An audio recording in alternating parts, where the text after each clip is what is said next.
ইনশাল্লাহ বঙ্গবন্ধু কন্যা শেখ হাসিনার সাথে হয়তো 40টির উপরে বিমান গিয়ে একসাথে ঢাকার আন্তর্জাতিক বিমানবন্দরে নামবে। উনি বলেছেন উনি যাবেন। আমাদের সমস্ত নেতাকর্মী এখানে যারা আছেন, এই ইংল্যান্ড থেকে 10টি বিমান চার্টার্ড হয়ে যাবে নেতাকর্মীরা।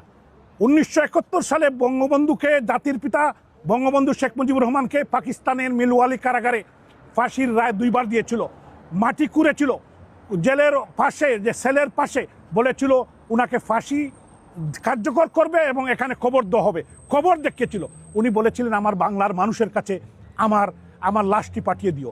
এবং আজকে যারা মনে করে 111-এ আমি নেত্রীর পাশে থেকে দেখেছি, বলা হয়েছিল উনাকে যাতে বাংলাদেশে না, উনি বলেছেন আমি যাব, আমি বঙ্গবন্ধুর কন্যা, আমি শেখ হাসিনা, আমি যাব।